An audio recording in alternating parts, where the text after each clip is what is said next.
a project in which more than 150 countries joined, a project where promises were made of building new airports, motorways, and seaports, where dreams were shown of making new cities like Dubai and Singapore.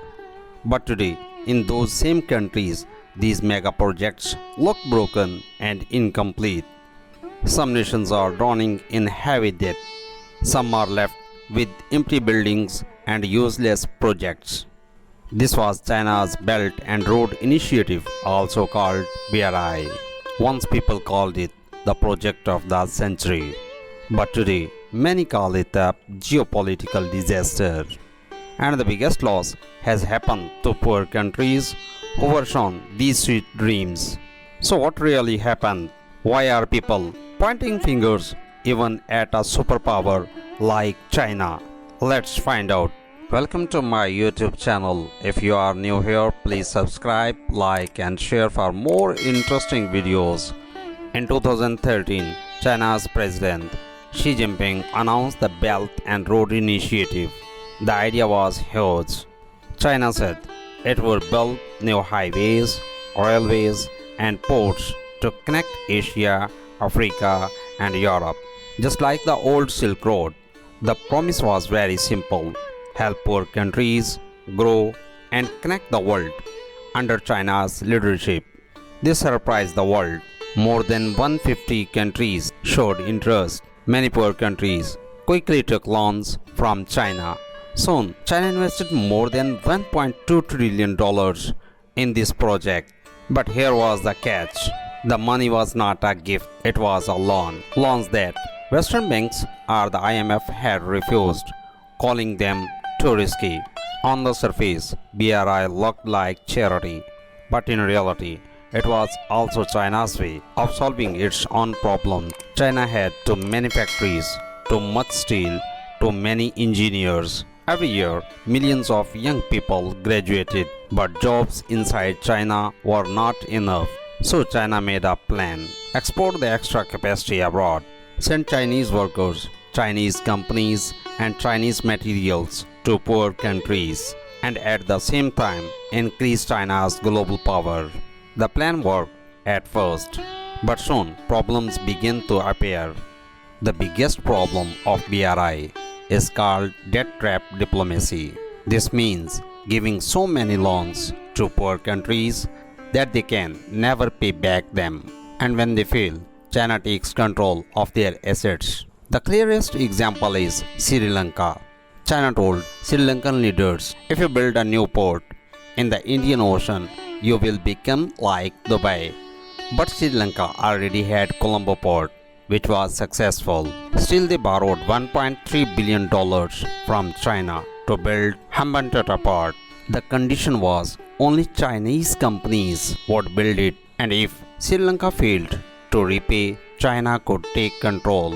The port was built, but it was failed. Only 30 to 40 ships came in an entire year. Sri Lanka could not pay the loan. In 2017, they handed the port to China for 99 years. Now all its revenue goes to China, and Sri Lanka lost a part of its independence.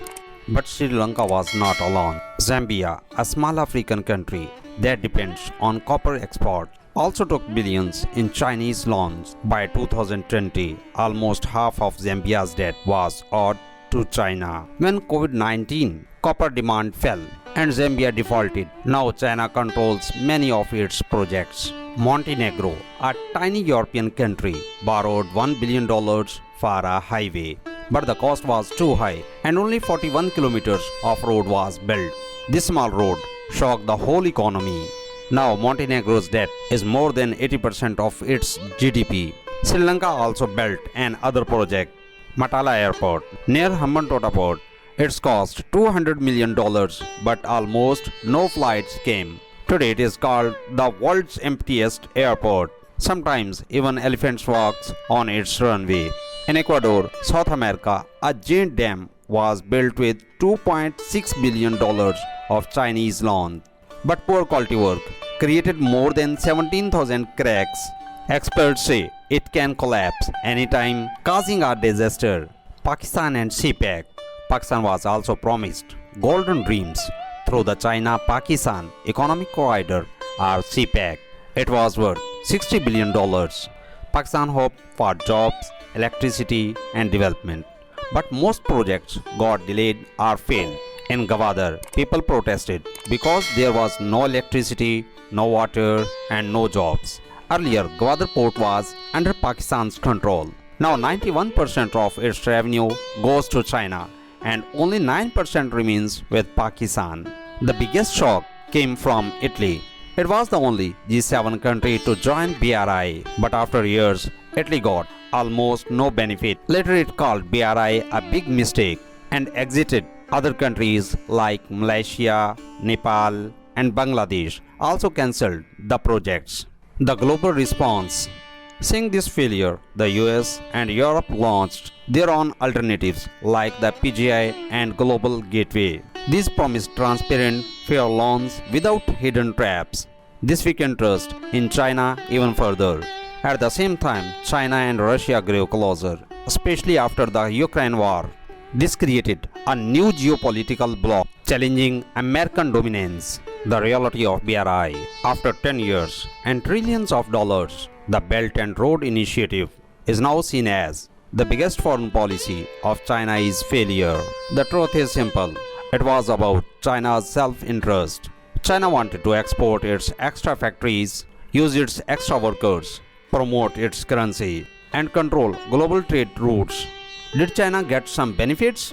Yes, China did get some benefits. Now it has influence in more than 100 ports worldwide. This helps its exports, but overall, its image has been badly damaged. Instead of being seen as a global helper, it is seen as a country that others in debt. So dear viewers, this was the story of the Belt and Road Initiative, from a project once called the project of the century to what many now call a debt trap. From promises of modern cities and highways to broken dams, empty airports and ports controlled by foreign hands. The lesson is clear. When loans look too easy, always read the hidden conditions. Dreams can be sweet, but if not planned wisely, they can turn into nightmares. Even after so many failures, today in the modern world, China has become a powerful country. It has many failures, problems and obstacles, but it never gave up. Once China was poor, full of unemployment and backwardness, but now it has become the name of progress and modern technology. China has surprised the whole world with its hard work and consistency. Today, its cities are full of tall skyscrapers, fast trains and modern factories, and mobile phones, laptops, drones, robotics and e-commerce. China is ahead of many countries. Even in space, China has achieved great success by reaching the moon and doing new research. Even with the largest population in the world, China managed its economy and today it is the second biggest economy on earth. Big projects like the Belt and Road Initiative show that China does not want progress only for itself, but also wants to share it with the whole world. Truly, after many failures, China has proved that with hard work, discipline, and modern thinking, any nation can become a superpower. Today, China is an example for the whole world.